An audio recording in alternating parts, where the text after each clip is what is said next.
welcome to another episode of Deep Dive with me, Stephen and Crispina. And today we are talking about something that we all love to talk about.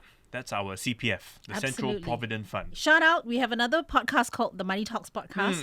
Whenever we talk about CPF, how to invest, how to make best use of it, it's a top, performing podcast. That one, the main question is, when can I get my money? So, did you know, Steve, that, the CPF system in Singapore is ranked 7 in the world? Really? In a global pension index. For being the most complicated to use? I mean, as a retirement savings account. Yes, as a retirement savings account. Yes, people would be, forgiven for thinking that it's quite complicated, but actually it's a very robust system. No, I love it, and I put as much money as I can in it because the interest rate, pretty good, right? Yeah, I think we agree with that. What we're going to talk about today is a piece of news caught our eye. Yeah. And then we kind of went down the rabbit hole. I think all of us will know by now it was a case where a Singaporean by the name of Audrey Fang, a 39-year-old, who was brutally murdered in Spain. Now, the authorities arrested a fellow Singaporean called Mitchell Ong, and it was found out that 6 months before she died, Audrey had put a bunch of money into a CPF, about 200,000, and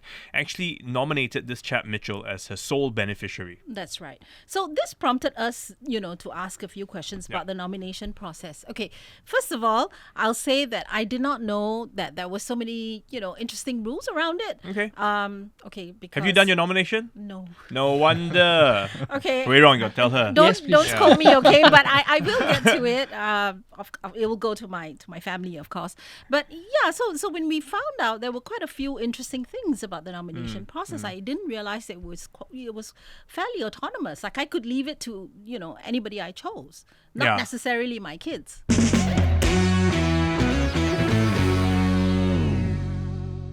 What is the most common misconception people have about who gets their CPF monies? When they die, yeah.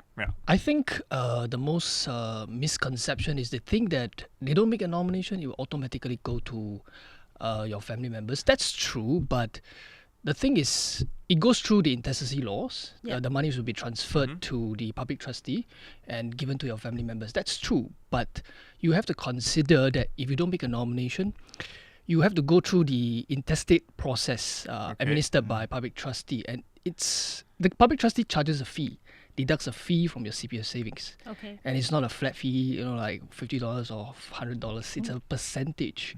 So the more you have, the more they will deduct. Thank you for telling me Wow, that. you've said the magic words. That alone will give people reason to go and do their nomination. So all the more I should do it like ASAP. I think the most key is they may take up to 6 months to give the monies to your family members because they need to find out all your surviving family members. But provided your family members are also kind of, like intact, for instance. Correct. There may be different complications. Yes. People can have different families, right? Yes. Like they might have two families. Right.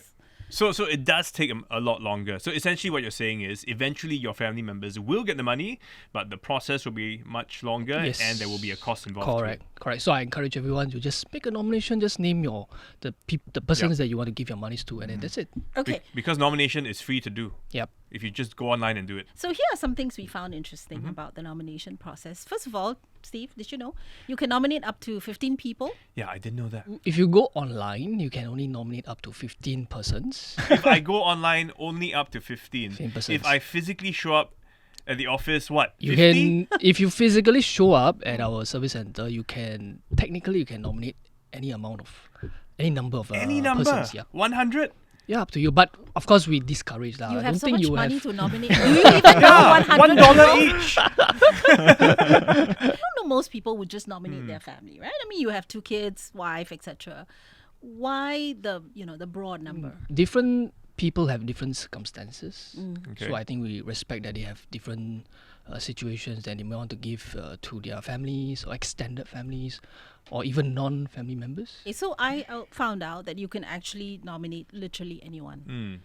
You can nominate the Cat Society if you wish, right? Yeah. Yeah. So that's great. But why are the rules set up this way? Why not just say, you know what, just stick with family? I mean, we have to respect that they have different choices or why they want to nominate a non-family person. Maybe the non-family person is taking care of him or her.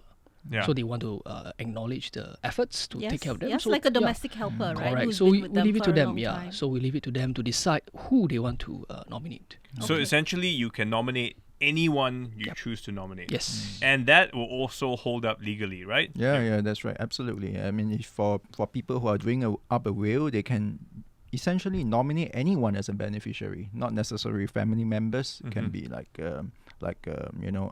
charities. It can be non-related caregivers, anyone, friends. Do they have to explain their reasons No. why? No, right? Yeah, it's out of In free a will. will, they don't have to explain, They but don't. in a nomination, Similarly, you don't have to you don't explain have to because explain? it's your personal choice. Okay, I love the Yeah. fact that it's so autonomous, right? I mean, you may not have great kids. You might have a good friend, right? I mean, I think so. But how do you balance the autonomy with somebody who can be taken advantage of? I think You know I what I think mean? yeah, I get what It's you mean. possible, Yeah, right? it's That if I make possible, friends with you, Javern, I Yeah. can just have access to your CPF funds. Yeah, absolutely. I mean, and we've heard of all these Yeah. scams that have been happening. People are under duress. So, in what way are you able to spot and help catch these circumstances? CPF Board do have safeguards to whenever some a member nominates a non-family person. Okay. What? Tell us. We would want to check with them, is this really your intention to want to nominate a non-family person? Okay. And then we just ask, and then they confirm that yes, I want to nominate a non-family person. Then we accept it. We don't go into to asking why, that kind of thing. It would be a little bit You more don't ask intrusive, for right? evidence, like how is this person, But like what your if you sense that person may be doing it under duress, that they are forced into doing it?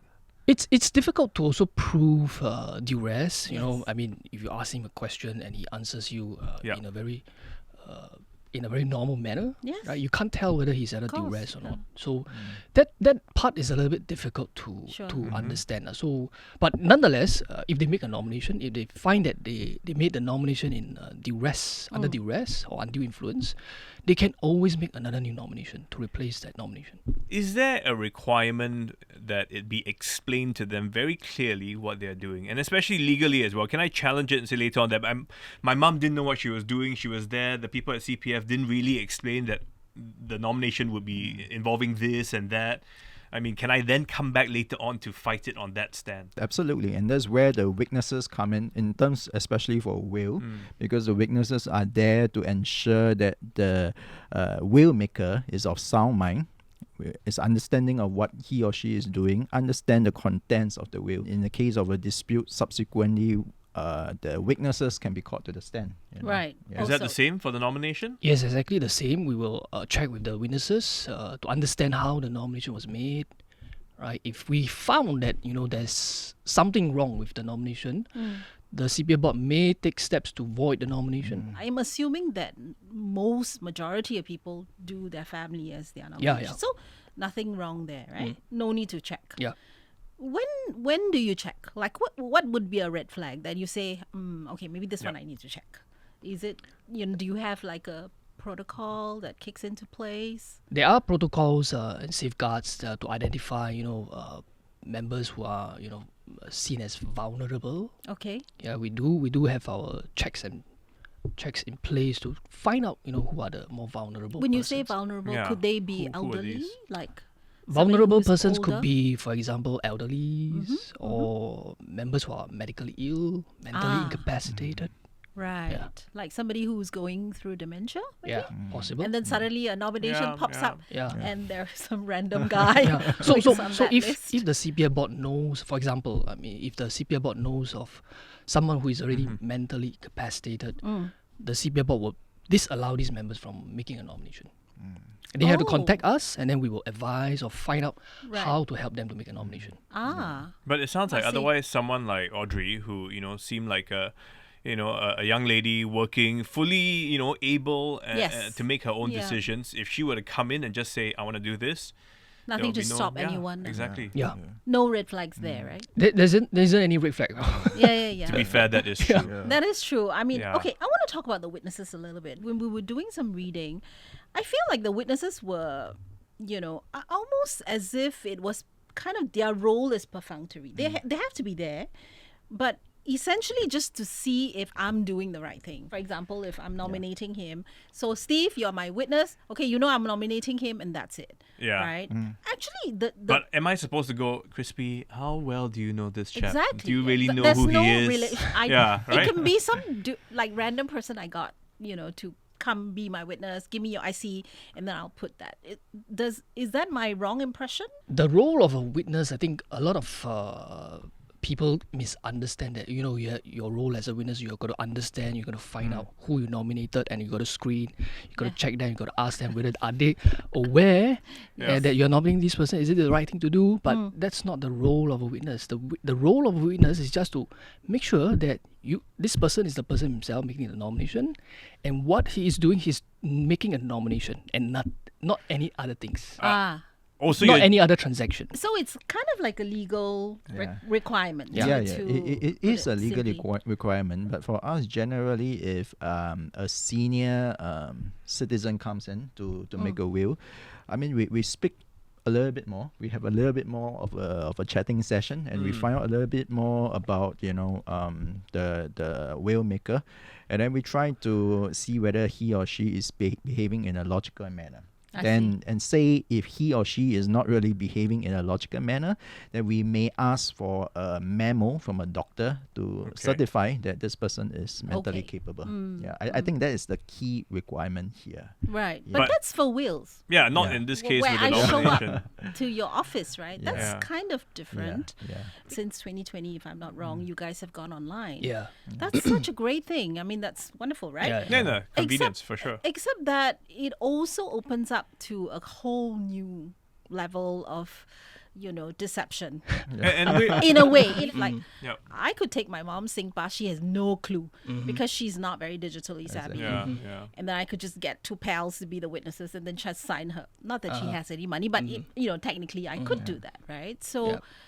is it impossible in this environment to have, fixed guardrails, you think? I think when we move online, of course, there was a little bit of criticism, whether is it safe, is it secure. Before online nominations was introduced, we only allow you make the nomination in person at the service Yes. center, Yeah. or you mail in the nomination traditionally, Oh. snail mail. Yep. Right. So the risk is actually no different from how you as in, mail in yeah, the I nomination, because someone yeah. can fraud and That's true, forge your signature. Yeah. Right. So, and in fact, I would think it's more secure because at least the online nominations require you to use a SingPass, Yeah. right? And Which there's can a, be facial recognition. yes. etc. Yes. But And- would it make sense to, for instance, just to sort of add as an extra level of precaution, you could do it online automatically if you nominate family members. But if you don't, yeah. then you need to fill out an extra form to say a few more things, perhaps to answer 5 questions, just to clarify that this person is truly the intended beneficiary. We don't do that because if you do that, it may just open it up, and then if let's say there's a real scammer or fraudster, then they will just do whatever to get It over needs- yeah. filling that form. Right. Yeah. Right? So, Right. you're just opening up your game to the fraudsters and scammers. So, what we do, Yeah. do is you can submit. We have our own checks. We have our own safeguards to identify who are vulnerable, who are not vulnerable. Once we found out, identify that you are vulnerable, for example, if you nominate a non-family person, Okay. we will do our additional checks to confirm. Okay, so instead of at your level, Yeah, they are they are doing checking it it. at their Back level. end, yes. Okay. So keeping the autonomy with the member. Correct. I mean, therefore, Because you have every right to do whatever you want to do with your money, Exactly, it's right? your money, right? Yeah. But the checks should come from your end. But Yes. is it harder as we get? You see, I ask because financial abuse is one of the things that we've been seeing going up. In fact, this was raised in Parliament as well. Yep. Social workers say that they are seeing more people. Children who try to get the parents to sell their homes and then Yep. they get the proceeds. Do you see this, Javern? Like, do you find that this is becoming increasingly, I don't know. Sometimes these will makers, they may not be of total unsound mind, but it's more of a gesture of love, and a gesture of trust. You feel obligated that Yeah, your yeah. kid needs money, so Yeah, then why not, right? If I have the money, So then bad, why ah. not? You know, so Yeah. so of course, in cases like that, we can chat a little bit more with the will maker, and then maybe just advise them of like the potential pitfalls, the potential risks of doing certain going on certain routes, and hopefully, you know, they get the idea. But of course, we cannot tell them straight in the face that no, don't do that. Okay, so that wouldn't work. And Right. Yeah. It's not professional to Exactly. say that. And at the You end of question the day, intention. I lah. mean, at the end of the day, it is true that at the end of the day, if I come to you as lawyer, I'll say, this is what I want to do with my money. You Who just are do you it. to ask me? But he's going to do it nicely to say, have you thought about this? Are you Exactly. sure about this? No, so that's what But- the but CPF Board that's- does too. No, but Have that's you what I'm thought about asking. No, this? with CPF nomination, I feel that those questions aren't being asked because you're saying the witness is just to witness that, yes, you are you and you are signing. Not to say, Crispina, how long have you known this guy? Are you really going to give everything to him? What about your kids? So I think both of you are trying to say that witness should do a little bit more, you know, Yes. to Yeah. ask questions, you know, and all that. Yeah. The thing is that if you allow this witness to carry this responsibility, right, then it becomes someone can affect or can intervene in your decision. That means, for example, if I want to nominate a non-family member because the non-family person took care of me, Yeah. I got to find a witness that agree with my choice. If the whole world of witnesses disagrees with me, I can't make a nomination. But if the whole world disagrees with you, then there's definitely something wrong. In the end, it's still my personal choice, right? Right. So, if the whole world disagrees with my decision, then how am I going to give the monies to this non-family person? Right. Yeah. They may not understand the situation that I'm in with this But non-family at the person. same time, we're Yeah. trying to say this is at least an extra safeguard. It's to, it's another just a level reminder. of checks. Yeah, you just know, a in a way reminder. to say that if a non-family member is being a beneficiary, a beneficiary, then perhaps other questions need to come into place at the start, you know, rather than That's why we don't do it at the start. You are opening It it up makes it to the much scammer harder? to just Oh. get around. They just get around because you right, open the right, question to them, right. what, Yeah. right? They'll don't just get tell them around. your secrets, Yes. basically. So we let them submit the nominations and then Okay. we deal with them later. I see. Yeah. I see. It's not a big number anyway. Yeah. Am I Yeah. right? It's not a big number. Yeah, it's not a big number. I feel like, okay, online scams can be dealt with. Quite straightforward, I feel, because of tech. But this kind of thing is quite different. Because it speaks to human greed in a way and intention, right? Yeah. It's much harder to pin down. There is no way we can ever control that. Yeah. There's no way, right? So And should we even be trying to, right? Yeah. Yeah. Yeah. that's a question. lah. Yeah. You Exactly. have 4 over million members, right? Bequeath tools like wills and CPF nominations, I won't say that 100% there won't be fraudsters or scammers trying to do Of that, course, yeah. but there's a longer runway because you need to wait for the person to die. Yeah. Or unless in the case of like Audrey Fang, I mean, I Yes. still cannot confirm Yeah, whether the exactly. yeah, If the beneficiary yeah. killed the Yeah, person if he who- was yeah. guilty, yes. Yeah, so it's a slightly lower risk than the kind of financial transactions that we're talking about, where they can hack in, Yeah. and then instantly go True, and take out the that's money. true. But actually, Javern, so if, for instance, let's say in this case of Audrey Fang, he is found guilty of murdering her, Right. will he still be eligible to claim the monies? You mean for CPF? Yeah. Well, I guess for that is a CPF question. I'll right? answer it. I'll Actually, answer yeah, it. I think from a legal point of view, because actually, if he's if you're deemed a criminal, Yeah. do you still have access to whatever has been? Well, I guess in common law, there is this idea known as slayer's rules. So Yeah. you cannot benefit from a crime that you commit. Yes. Yeah. So I guess So you I'm not Okay. entirely sure here, but I guess CPF may take a similar approach there. Yes, Yeah, so- exactly. We take the Yeah. same approach Yeah. that if the nominee is convicted of the murder of the CPF member who nominated Yeah. him or her, he will not be able to receive the monies. I see. But if it's put in a will, I'm just curious now. No, if it's put in the will, then of course you can challenge the will in court. Yeah. You still can I'm challenge. sure her family will Yeah. challenge the will. Unless in it court. says you can have this money unless you are a criminal. Unless it says that in the will. But otherwise, the guy will still get the money, right? Well, I mean, there are a lot of ways of looking at it, because in the sense that if you committed a crime in order to get the Yeah. proceeds, then I think it may not be equitable, and the rules of equity may not hold in Okay. the Yes. in the person's favor. Yeah, Hmm. yeah. You know, talking about recourse, right? Right. So we've been reading a few cases where, for example, patriarch had given money to his girlfriend, and the children come to know a bit later, and then they start questioning this whole thing. So what recourse do people have if, let's say, my family member has nominated somebody that I totally disagree with? What can I do? If the gentleman had done it out of his own free will, he understands what he's doing, then there's nothing stopping him. Okay. Yeah. There's Alright. no stopping. What about for CPF? CPF nominations? It's the same. There's nothing stopping this CPF member from nominating anyone outside of the family circle. And if he did the nomination there's nothing to say that the nomination was wrongly done, Yes. right? Then we just have to accept it. So you're saying you sort of there'll be certain red flags that would trigger for your back end when you suspect that there may be other dubious things going on. Mm-hmm. Can you ever refuse a nomination?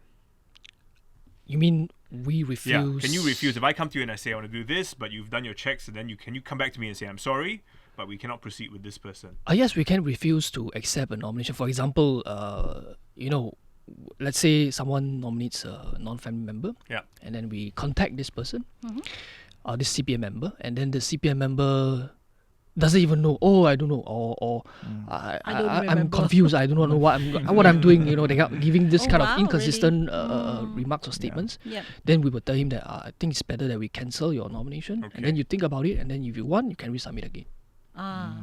Okay. So you have done that before. Yeah. Yep. Okay, that's good to know. But at the end of the day, it sounds like if it is your money and you have every right to choose what you want to do with it when you are gone, whether it's a will or a nomination. I think that much is clear. I'm increasingly seeing and hearing about this, Yeah. among some of my elderly moms community and friends, is that people are not really aware sometimes, and people around them do take advantage. And so it's a bit hard for them to go back and fix things sometimes, and it's too late and the money is gone, etc., etc. So there's always that in the background that's bubbling away. And so it's a question of how do we protect that group, which are quite vulnerable in my view. Everyone should make a nomination as early as possible. Yep. And That's- you reduce the chances of people taking advantage of you. Yes, I should do this before Yeah. I lose my faculty. and actually, it's very easy. You can change nominations as Yes. well, right? Yeah. So again, you can always go in online if different stage of your life or Yeah. whatever reason you want to change the nominees. You can do that too. Yeah, if you change your mind about your kids not visiting you, you can Yeah, take hold it them over out. their heads. Visit me twice a week. Otherwise, you get none of my CPF money. Okay, any last comments you would like to make to wrap up the conversation? Our last closing statement is to encourage everyone to make all these legacy plans, be it CPF nomination or wills, as early as possible while you have the capacity to do so. Otherwise, when you lose capacity, then that's the part where people take advantage of you. Right. So the younger the better. Yes. Yeah. You know what you're doing. And I fully agree because it makes life easier for those you leave behind. And don't you want to do that? If these are your loved ones, you want to make it easier for them, right? Yeah. Rather than for them to have to dig through your drawer of papers to find out your CPF number and your whatever Exactly, and whatever. exactly, Right? Exactly. You know? Right? Giving them a hard time even after you've That's gone. right. Still giving me a hard time. Javern? Yeah, I mean, I fully agree. For us, our youngest will maker was only 21 years old. Oh, So she wow. came into the office to make a will. Yeah. Okay. And you never know because death is right. unfortunate, right? So you never know when somebody goes.